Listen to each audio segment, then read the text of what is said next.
Roanoke County Circuit Judge Roy Willett sentenced 19-year-old Scott Bales to 7 years in jail, suspended after serving 10 months for distribution of marijuana and LSD.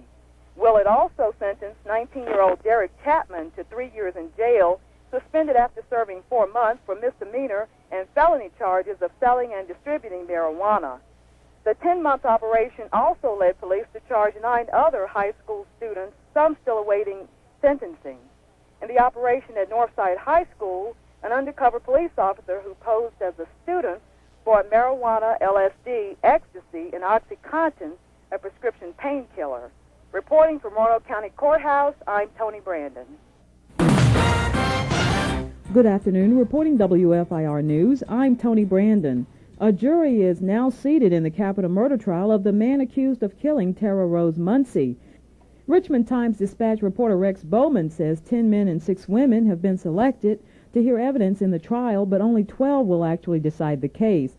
He says defense attorneys again tried to have the case moved to another locality because of pretrial publicity. Defense attorney did renew his request for a change of venue, and Judge Gibb denied the request.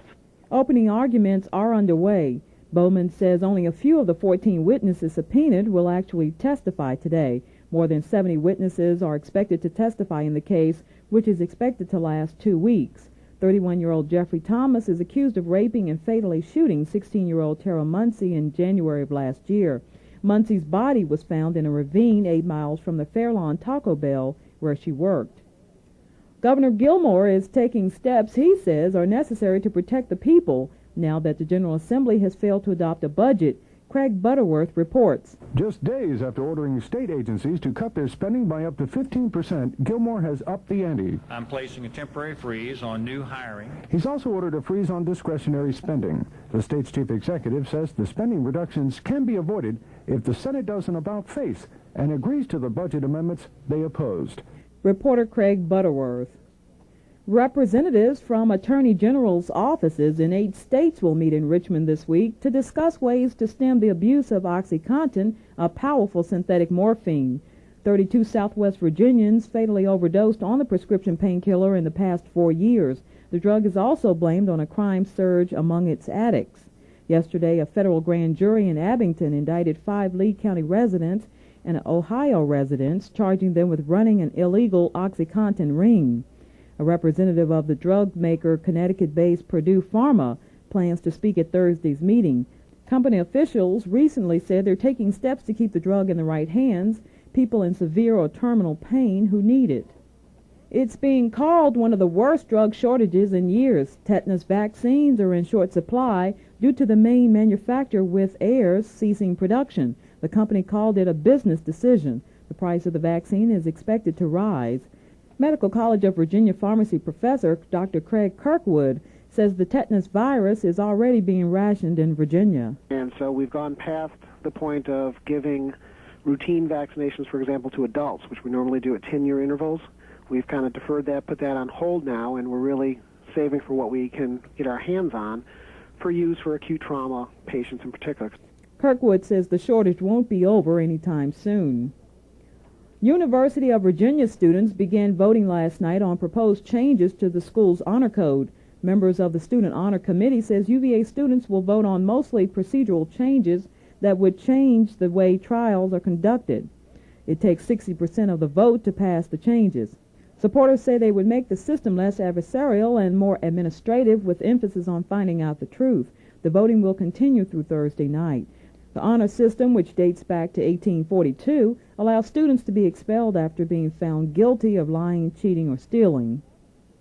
Norfolk Southern officials have expressed condolences to the families of the victims of a trestle accident on Sunday. An 18-year-old Pulaski woman died and her 24-year-old fiancé were injured on a trestle in Pulaski. Railroad officials say the train crew did all they could to avoid hitting the couple. 8 people died in Virginia trestle accidents last year. The WFIR weather from the National Weather Service. Sunshine this afternoon with a high of 57. Currently it's fair and 59 degrees with information you can count on. News Talk Radio 960 WFIR.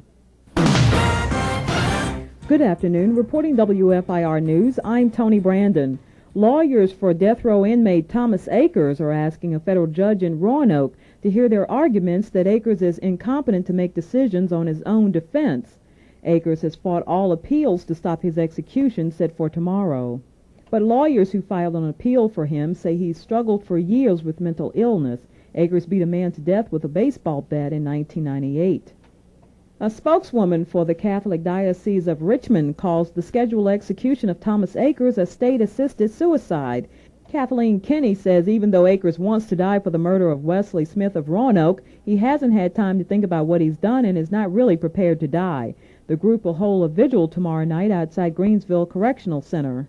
People of faith across Virginia and others who feel that the state no longer needs to kill people in order to provide safety in our society protest any execution. And so this March 1st will be a protest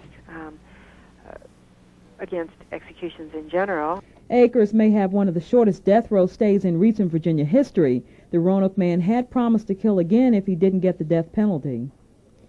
Representatives from Attorney General's offices in 8 states will meet in Richmond tomorrow to discuss ways to stem the abuse of OxyContin, a powerful synthetic morphine. 32 Southwest Virginians fatally overdosed on the prescription painkiller in the past 4 years. The drug is also blamed on a crime surge among its addicts. Yesterday, a federal grand jury in Abington indicted 5 Lee County residents and a resident of Ohio, charging them with running an illegal OxyContin ring. A representative of the drug's maker, Connecticut-based Purdue Pharma, plans to speak at the meeting. Company officials recently said they're taking steps to keep the drug in the right hands, people in severe or terminal pain who need it. Letting go of some services could help the state save money, according to a public policy group. Matt Demline reports. The Thomas Jefferson Institute for Public Policy recommends getting the money from going to more competitive state government. In other words, the state would compete with private companies to provide services. The Institute's president, Michael Thompson, says doing this could save 30% on average. Matt Demline reporting. A man was involved in a logging accident this morning and was taken to Carilion Roanoke Memorial Hospital. Authorities are not releasing the name of the man, but did say his injuries do not appear life-threatening. Roanoke County EMS workers transported the man from a logging site on Signal Hill Drive near Bent Mountain Road and transported him to the hospital. The WFIR weather from the National Weather Service. Becoming mostly cloudy this afternoon with a high of 45 to 50. Currently it's fair and 47 degrees with information you can count on. News Talk Radio 960 WFIR.